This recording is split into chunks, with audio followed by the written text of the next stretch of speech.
I want to make it clear. I'm not afraid, and I haven't lost hope. Jesus is my guide, my shepherd, my leader, my Father. And this is what he spoke to me. Be at peace. Be at peace. Because in the world, you're going to find troubles and trials and mistakes and problems and everything they did to me, the way they treated me, they're going to treat you in the very same way. But fear not. I have overcome the world. And so shall you. So shall you. Come into this house, magnify the Lord, lift up holy hands, our hearts in one accord. Worship and bow down before him, exalt his name today. Come into this house. Hello, my friend.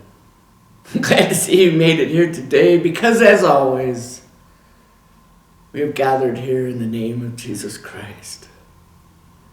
Glory be to God. He is alive. He lives. You know, I'm not going to open the Bible today. We're not going to preach from the Bible today.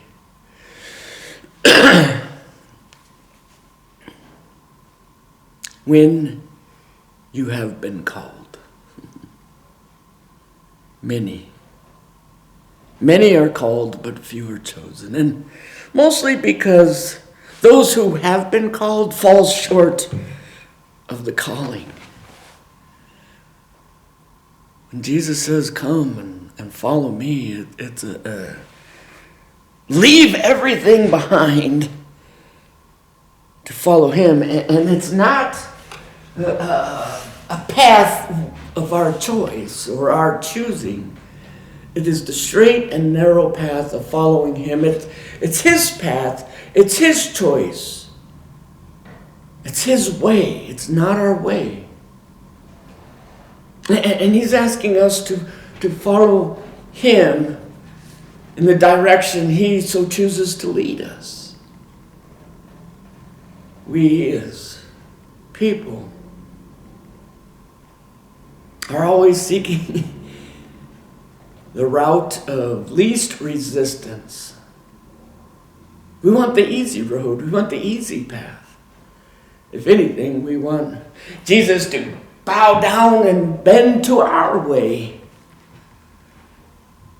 But very rarely do we ever surrender to his way. And his way isn't easy. There's lots of bumps. There's lots of places for stumbling when we're following him. And it's usually created by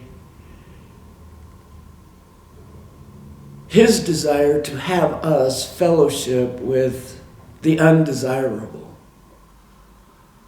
People who are carrying heavy loaded burdens. He wants us to interact with those who are blind, unable, crippled, diseased. And that's where the stumbling comes from. Is he wants us to hang out with, and he leads us and directs us to a people who are not our friends, who will not repay us in any way. You can't say thank you. Won't say thank you. Maybe it's not in their ability to be thankful, to be our friends. He asks us to hang out with those who are burdened. And who wants that? I mean, do you want to hang out with a burden? Someone who is burdensome to you? And let's be real, let's be honest. Nobody wants to hang out with the mentally ill. The mentally ill. It's interesting how Jesus says, follow me. And it's a straightforward path. Straightforward. There is no left. There is no rights. It's follow him. And it's follow him into places we're not comfortable being in. You know, we see Jesus take his students into the homes of those who are suffering, those who are being rejected, the blind, the sick, the mentally ill, the crippled, the diseased. And he has his students come with him because, one, he's a good leader, he's a good teacher. And two, his desire is to show his students the depths of his love. The depths of his love.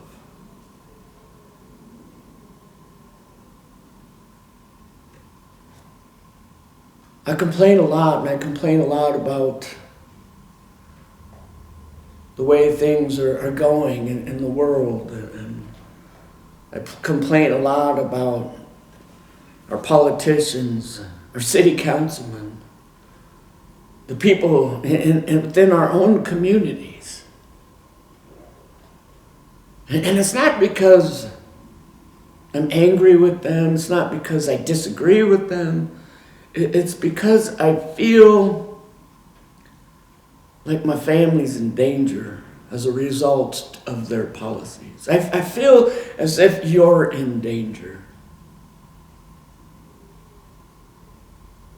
You know, many of us think or believe that when Jesus says, come and follow me, he's actually trying to get us from the back row, the back pews of a church to sit in the front pews so we could get a better look at the pastor's wife, or be able to hear the choir sing more better.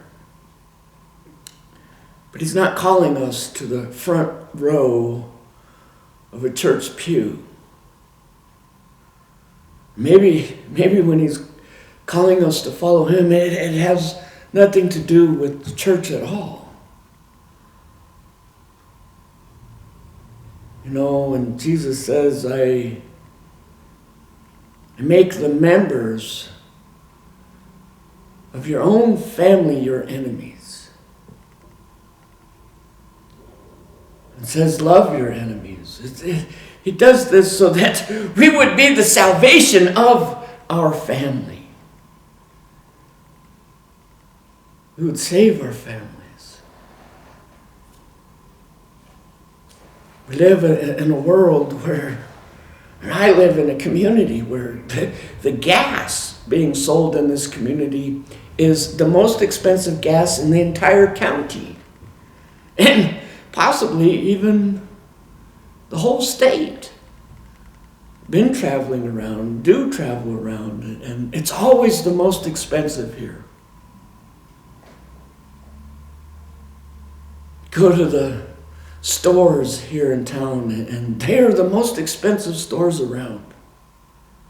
The grocery store selling rotten fruit and rotten vegetables at top dollar prices. The number one product being sold here in this town, being produced, is beef. And yet beef right here where it's being produced is so expensive no one can afford it. You know, Christianity is not about how well we sit with the rich and the famous and the desirable. It's not about how we interact with our friends and those who love us.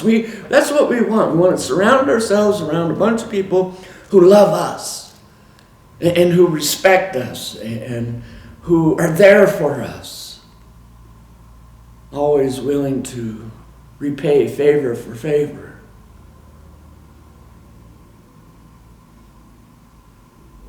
Christianity is about how well you sit with the rejected, the stranger, the undesirable. How well you conduct your life when you're sitting there in the midst of a very uncomfortable situation.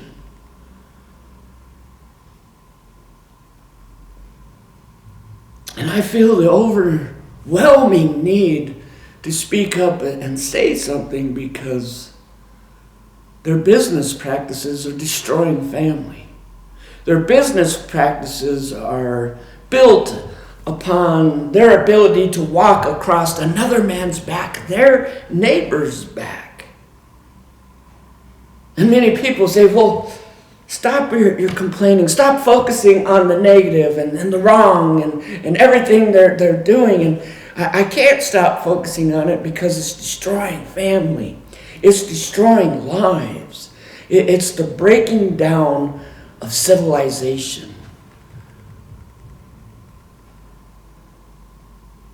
I mean, everything I've been taught, when Jesus says, come and follow me, never said to me, hey, grab your picnic basket and we're going to go and enjoy a wonderful lunch there at the park. Instead, he spoke like this: if you don't love me more than your mothers, your fathers, even your children, your parents, you are not worthy of me. If you don't pick up your cross and follow me, then you are not one of my students. See, it's his direction. It's his way. It's not our way. And he doesn't take the easy road. He takes the straight and the narrow. It is hard to follow. Bad teachers, bad preachers are going to always sit back and point the way, and they're fine with letting in sinners and those who practice sin into their churches. And they're always flattering you and telling you what you want to hear, patting you on the back, and saying to you, what a good job you're doing. Keep up the good work while you live in sin on the outside of the church. But those same teachers, those same preachers, well, you'll never be welcomed into their home. You'll never see them come to your home and visit you while you're in distress. In fact, when you have problems, especially financial problems, they take that as an insult. What are you doing bringing your problems to me?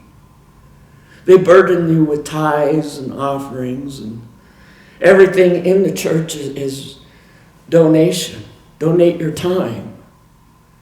Everything is voluntary. Volunteer your time. Volunteer this. Give that. And yet when you have a problem, they never want to engage, embark, or touch your problem. Your problems aren't my problems. Especially when you have financial problems. No, their problems are your problems. They force you to carry their burdens.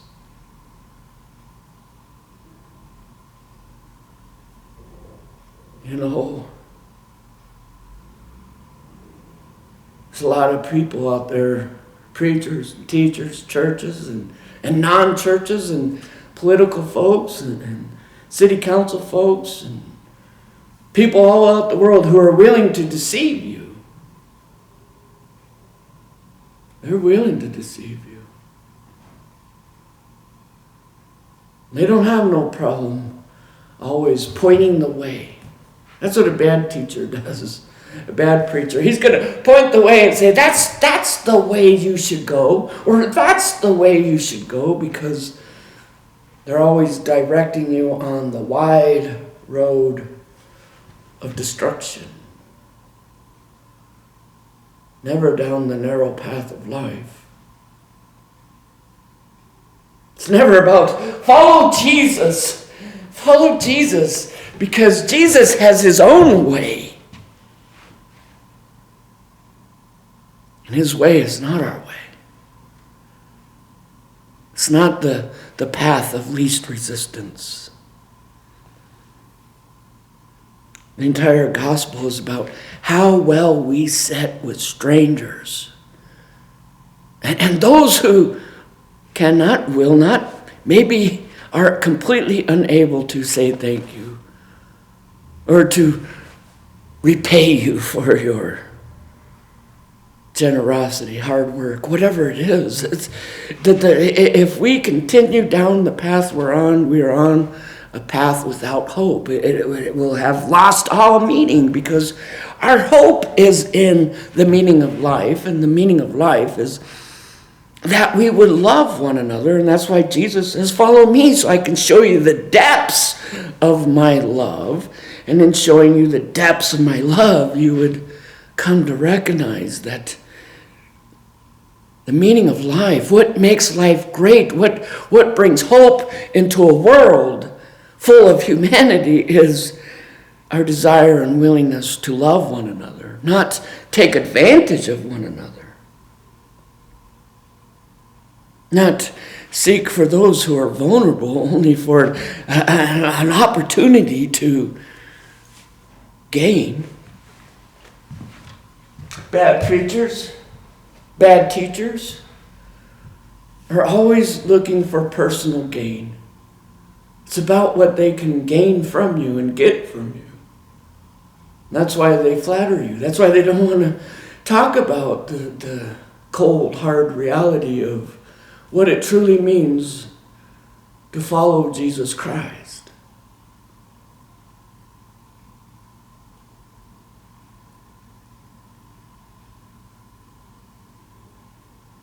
Let's be honest. Let's stop beating around the bush, guys. The healthcare system in the United States of America is absolutely broken. And you know it's broken. And the cold, hard reality is you are going to get sick. I'm going to get sick. We're all going to get sick. Your parents are going to get sick. Your children are going to get sick. Your husband's going to get sick. Your wife is going to get sick.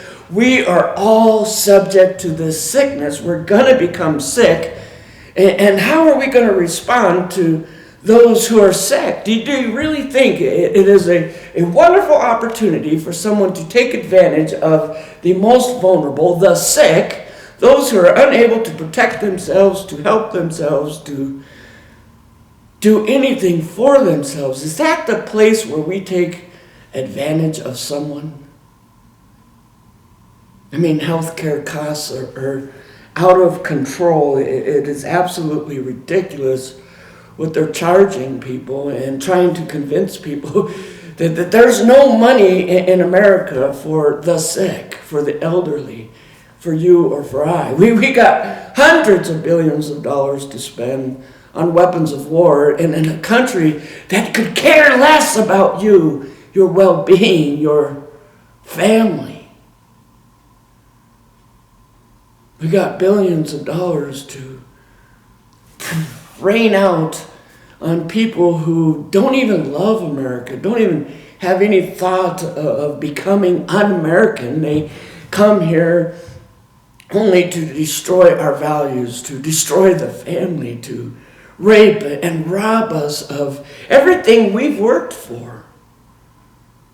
I mean, let's be honest. Things are broken and things are not working well, and nobody seems to be able to stand up and care or do anything about what is right in the final test. When you have a student, you have final exams, whether you're in college or high school or whatever. The final test, the final judgment is, what did you do for the stranger?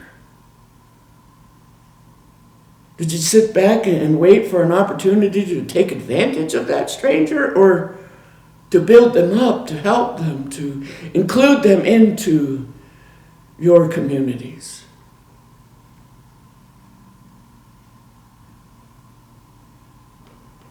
And I don't know what the answer is. I believe that the answer is follow Jesus. The answer is believe in his way.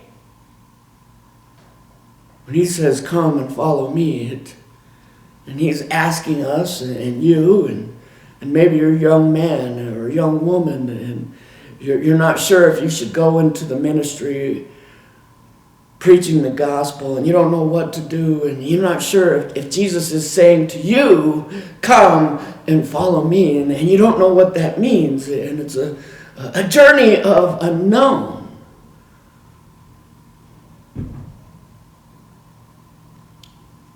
It means leave everything behind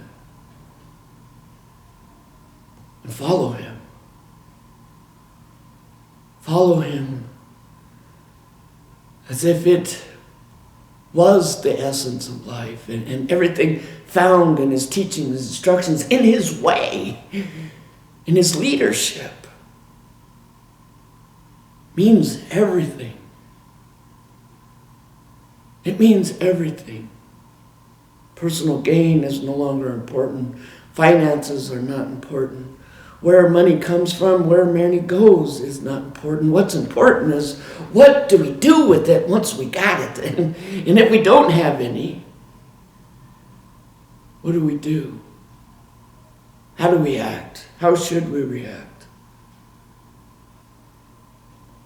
Because Jesus didn't have money, yet had the ability to transform the world into a world that we know today. But it's not perfect. It's not there yet. And we can't sit back and relax and say, hey, it's good enough. It's not good enough. It's not good enough because there's an attack on our family. Not just my family, but your family and everyone's family. It's not a place to take advantage of the weak, the downtrodden, the rejected, the sick, the crippled, the mentally ill. And yet, our society says, if you dare speak out against my desire to destroy your family or take advantage of your family, because I see you're weak, I see you can't defend yourself, and we're walking in darkness, and it's evil, and we're not following Jesus. He's not leading the way.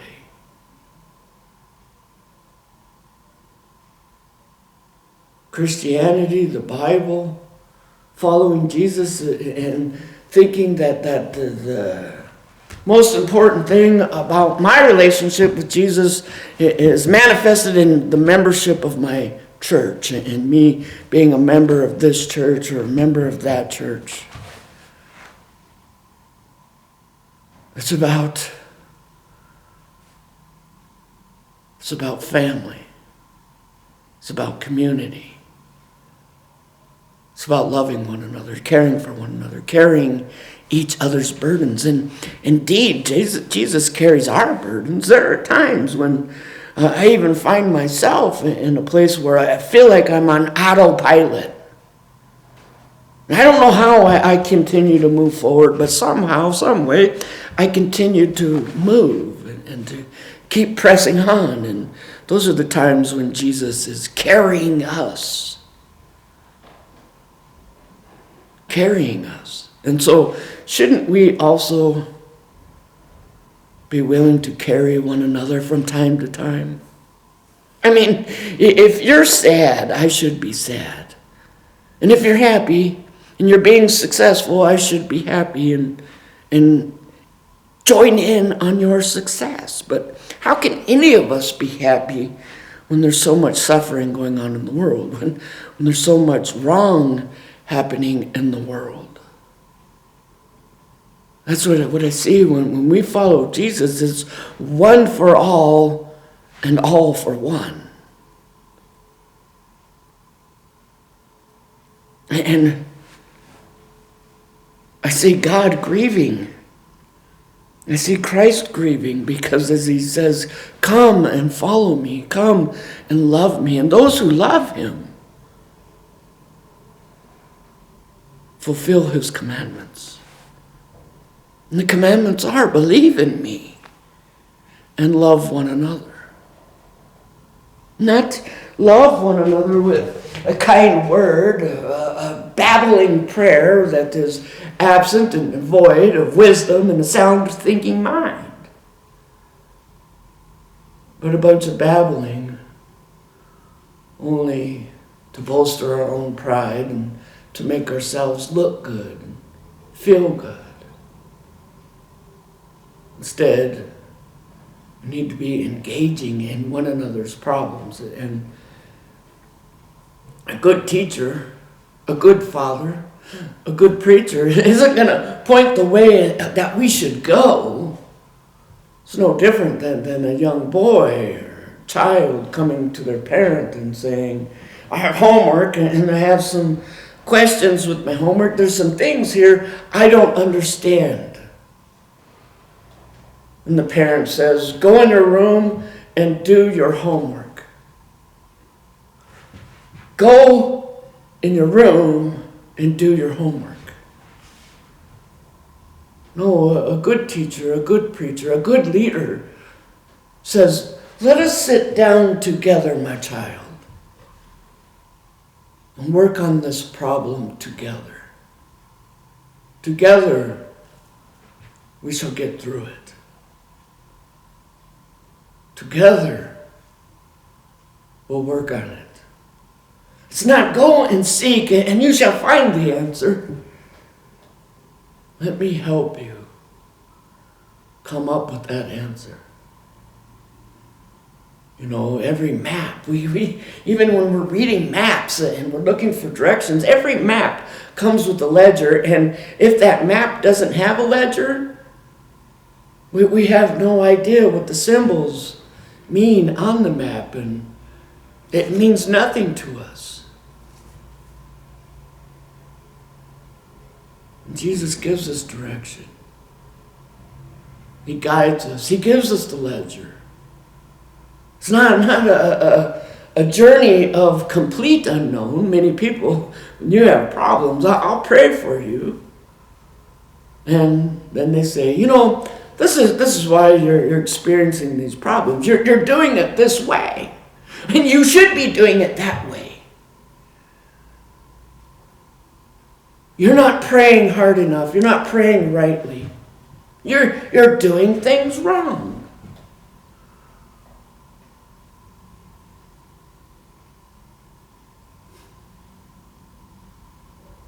I'll pray for you.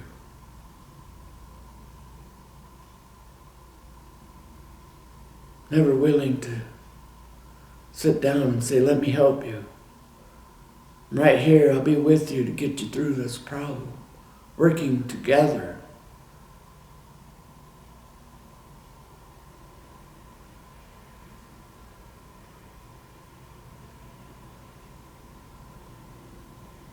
I don't know.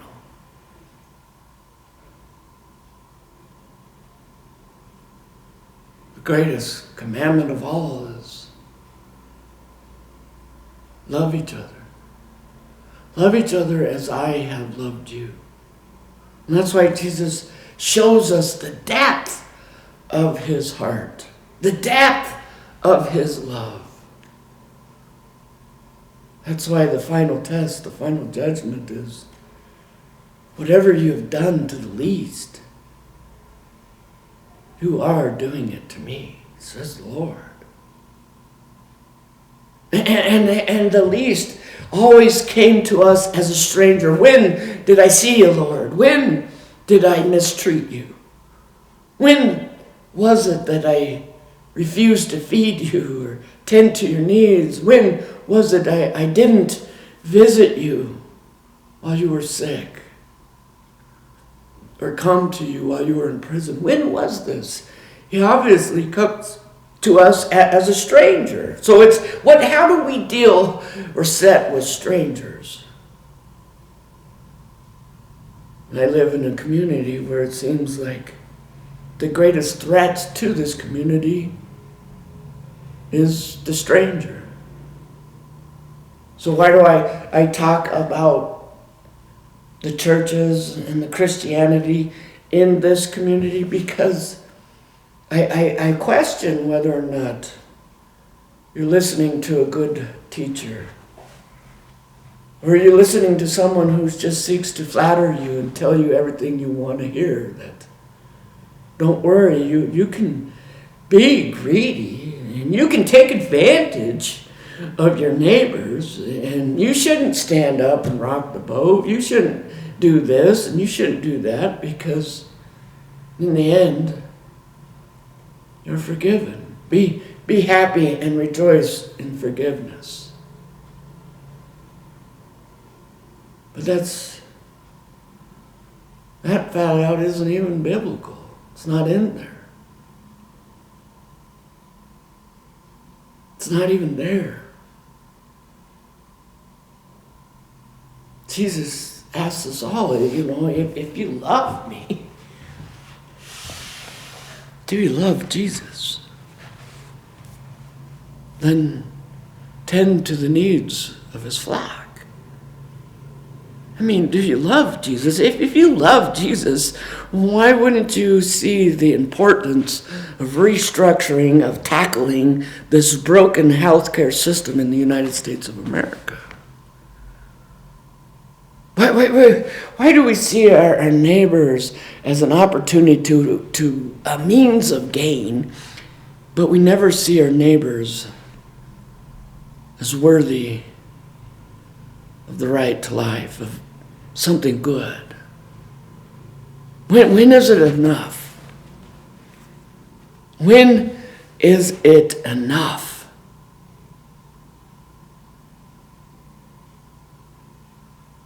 When do you have enough?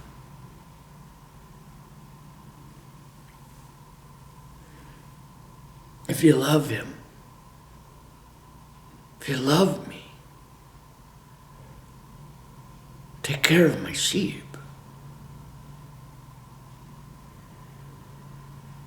And that's what Jesus teaches us. That's why when he's leader, when we're on his path, it's not easy. Because he's asking us to love the unlovable. And he's not asking us to love sin and those who are engaged in sin, but those who are being affected by the sin.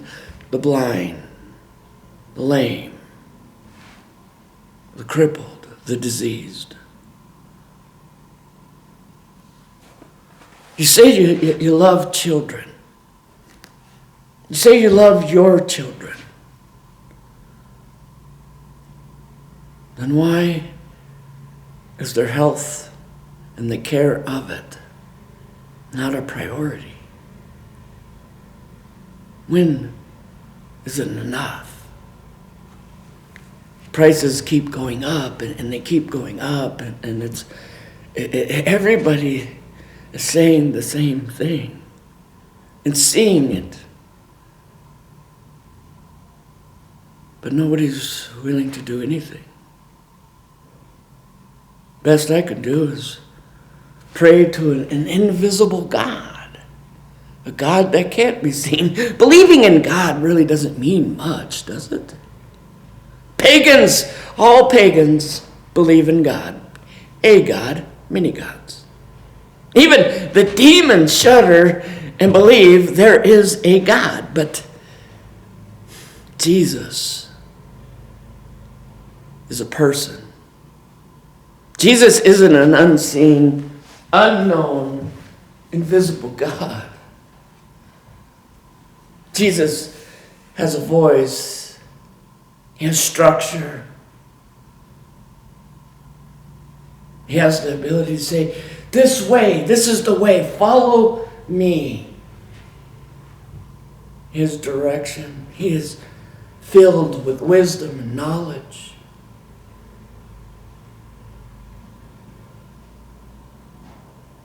I think that's the thing is When I came to Jesus Christ,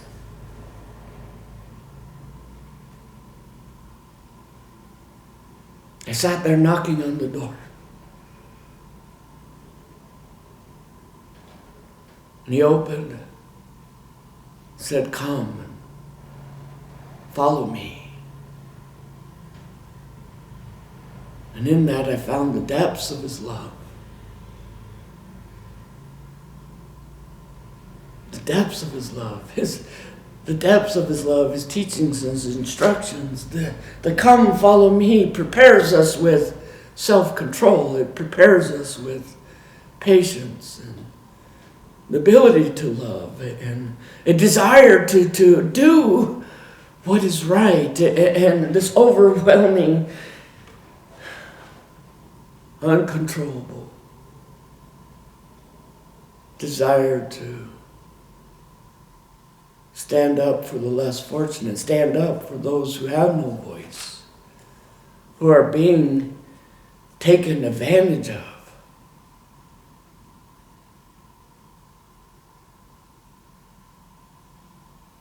What are you going to do?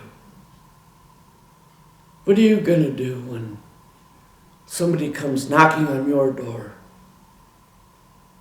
and says, "Here I am, and I've been sent by God"? How are you going to respond? What are you going to do? Because we're always seeking for that person to justify it, the calling. How do I know God sent you? We look them over, and we comb over them with our fine-tooth comb. And I don't know, you seem to have vision problems.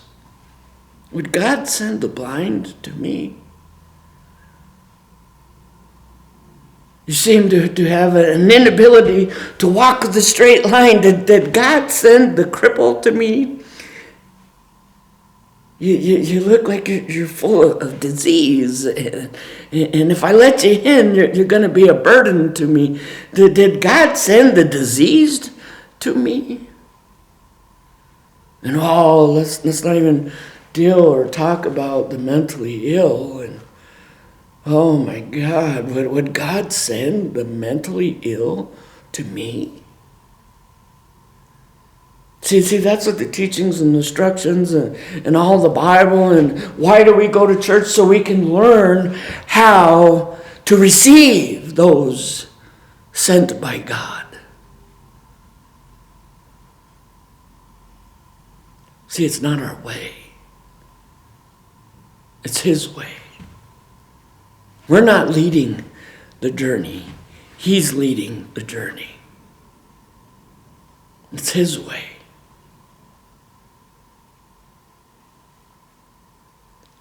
He's the leader.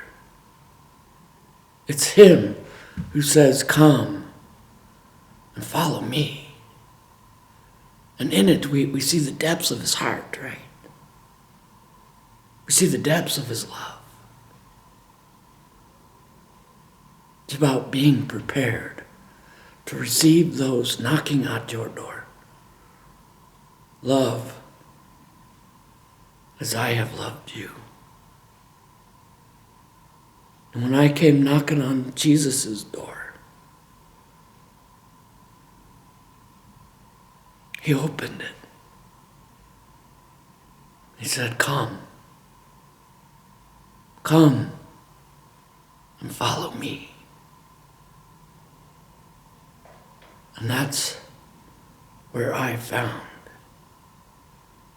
the depths of his love.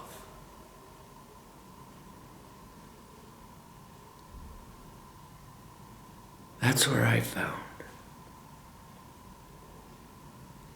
his heart for me.